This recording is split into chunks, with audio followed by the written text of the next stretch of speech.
Soal 27, negasi dari pernyataan jika hujan turun dengan lebat sepanjang hari maka semua wilayah terendam air adalah, jadi ingat kembali negasi P maka Q itu adalah P dan negasi Q, yang depan tetap makanya diganti dan yang belakang dinegasikan. Jadi yang depan tetap, hujan turun dengan lebat sepanjang hari, dan negasi semua wilayah berarti ada wilayah yang tidak terendam air. Ya, ingat negasinya semua itu ada atau beberapa plus tidak. Jadi jawaban yang tepat dong, hujan turun dengan lebat sepanjang hari dan ada wilayah yang tidak terendam air. Next, nomor 28. Converse dari jika sungai itu dalam maka di sungai itu banyak ikan adalah, kalau converse jadi dari P maka Q itu tinggal balik saja Q maka P. Jadi ini tinggal dibalik saja, jika di sungai itu banyak ikan maka sungai itu dalam. Jadi jawaban yang tepat adalah yang B. Jika di sungai itu banyak ikan maka sungai itu dalam. 29. Ingkaran dari P maka negasi Q atau negasi R adalah, nah ingat ingkaran implikasi itu adalah negasi P maka Q itu adalah P dan negasi Q. Jadi kalau ini negasi ingkaran dari P maka negasi Q atau negasi R, ini kita bisa keluarkan negasinya. Jadi seperti ini ya, ini keluar negasinya tinggal Q dan R, karena atau itu dinegasikan jadi dan. Nah ini sudah bentuknya seperti ini. Jadi yang depan tetap P, kemudian makanya dia berganti dengan dan, kemudian yang belakang dinegasikan. Karena ini ada negasinya, kalau dinegasikan berarti kan dia negasinya hilang, jadi tinggal Q dan R. Jadi jawabannya adalah P dan Q dan R. Jawabannya yang do. Soal nomor 30. Di antara argumen-argumen berikut yang tidak absah adalah, jadi keabsahan argumen itu atau penarikan kesimpulan itu kan ada 3 ya, ada modus ponen, modus tolen, dan silogisme. Jadi misalkan kalau modus ponen itu pernyataan pertamanya atau premis pertamanya itu P maka Q, pernyataan keduanya itu harus P, jadi nggak boleh Q gitu ya, harus P. Jadi kesimpulannya adalah nanti Q. Kalau modus tolen, pernyataan pertama P maka Q, pernyataan keduanya itu negasi Q, jadi kesimpulannya adalah negasi P. Kalau psikologisme P maka Q, premis keduanya Q maka R, jadi konklusinya adalah P maka R. Kita lihat yang A.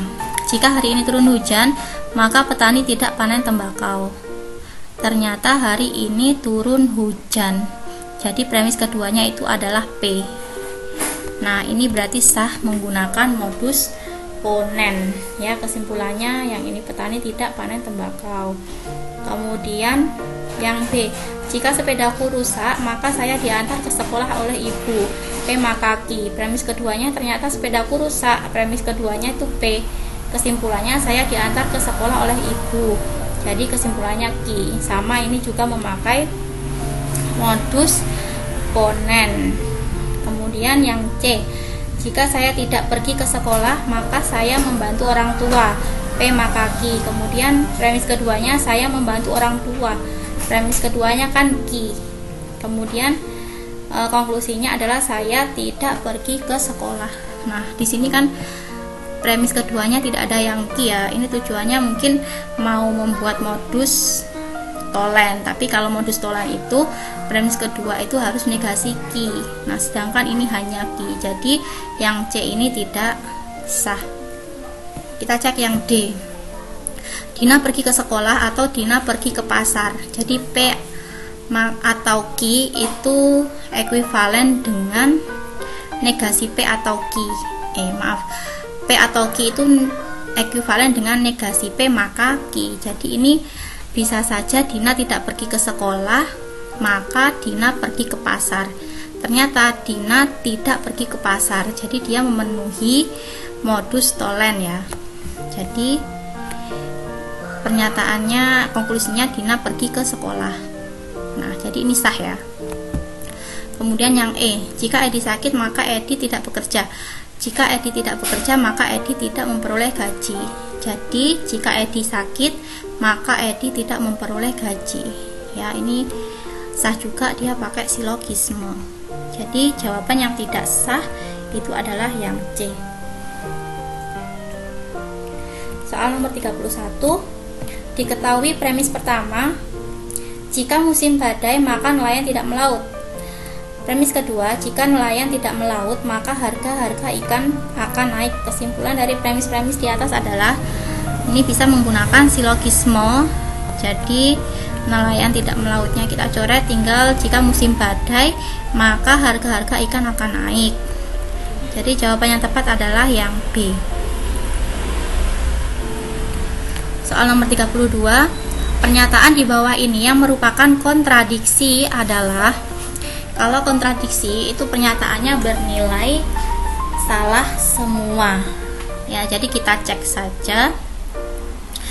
Misalkan yang A.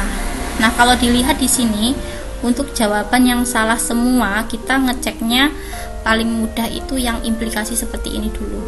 Karena kalau implikasi jawaban salah itu jika yang depan benar, yang belakang salah. Nah, sedangkan yang Q itu kan ada yang salah, ada yang benar gitu ya. Jadi yang A itu tidak mungkin kontradiksi. Ini juga tidak mungkin kontradiksi. Ini juga tidak mungkin kontradiksi. Nah, tapi di sini saya akan mengecek satu persatu karena setelah saya lihat yang merupakan kontradiksi ini ternyata tidak ada gitu. Coba yang A ya. Jadi yang A itu hasilnya adalah benar. Ini termasuk tautologi. Ya. Kalau P-nya benar salah, Q-nya benar salah. Jadi negasi P kebalikan dari P. Jadi di sini salah, benar. Kemudian P dan negasi P. Jadi ini dikonjungsikan. Syaratnya konjungsi itu jika benar ketemu benar, hasilnya benar, yang lain salah. Lah di sini kan benar ketemu benar tidak ada. Jadi salah semua. Kemudian ini diimplikasikan dengan Q. Ya, diimplikasikan dengan Q. Syaratnya dia implikasi jika bernilai salah, depannya benar, belakangnya salah. Lah depannya di sini sudah salah semua. Pasti nilainya benar semua. Seperti itu ya. Ini untuk yang A. Dia termasuk tautologi atau bernilai benar semua. Kemudian yang B, ini benar, salah, benar, berarti dia termasuk kontingensi ya, pencampuran antara benar dan salah. Ini untuk yang B. Kemudian yang untuk yang C ini dia benar semua, berarti tautologi. Kemudian untuk yang D ini ada salah ada benar, berarti termasuk kontingensi. Kemudian yang E juga benar semua, berarti termasuk tautologi. Jadi yang merupakan kontradiksi dari A sampai E itu tidak ada. Ya, oke, jawabannya berarti yang tidak ada. Next, nomor 33. Ini juga sudah keluar di tryout yang pertama, cuma beda luasnya saja ya. Pada gambar tersebut terdapat 3 buah persegi berturut-turut luasnya adalah 64 cm persegi, 49 dan 36. Karena bentuknya persegi, kalau luasnya 64 berarti sisinya adalah 8. Untuk persegi yang ini sisinya akarnya 49 adalah 7. Untuk yang ini berarti akarnya 36 adalah 6. Untuk mencari luas daerah yang diarsir, kita bisa menjumlahkan luas ketiga persegi ini dikurangi dengan luasnya segitiga yang ini, dikurangi lagi luasnya segitiga yang ini. Jadi 64 ditambah 49 ditambah 36 dikurangi luasnya segitiga yang ini, jadi setengah. Alasnya ini adalah 6, tingginya ini adalah 8 tambah 7 tambah 6 adalah 21. Dikurangi dengan setengah dengan segitiga yang ini, setengah alas kali tinggi. Jadi setengah alasnya ini 8, tingginya juga 8. Jadi 149 dikurangi 63 dikurangi 32 sama dengan 54. Jadi luas yang diarsir adalah 54. Oke, next nomor 34 soal vektor ya. Ini soal ini muncul lagi di tryout yang kedua. Jika diketahui vektor A min 1, min I, min J plus 2K dan vektor B adalah I min 2J plus K, besar sudut yang dibentuk oleh vektor A dan B adalah, kita cari perkaliannya dulu. A dikali B, jadi min 1 dikali 1 ditambah dengan min 1 dikali min 2 ditambah dengan 2 dikali dengan 1. Nah, ini hasilnya adalah 3. Kemudian panjang A-nya, koefisiennya ini dikuadratkan ditambah dan diakar. Jadi 1 ditambah 1 ditambah 2 kuadrat 4, jadi akar 6.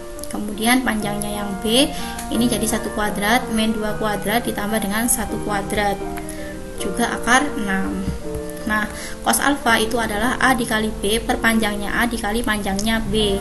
A kali B nya tadi adalah 3, jadi 3 per panjangnya A akar 6 dikali dengan akar 6 sama dengan 6, jadi 3 per 6 sama dengan setengah.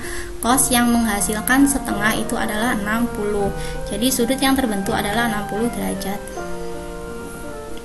Baik, sekian dulu pembahasan dari saya, semoga bermanfaat. Kurang lebihnya saya mohon maaf apabila ada pembenahan atau ada yang kurang sependapat, bisa dituliskan di kolom komentar. Sekian dari saya akhiri. Wassalamualaikum warahmatullahi wabarakatuh.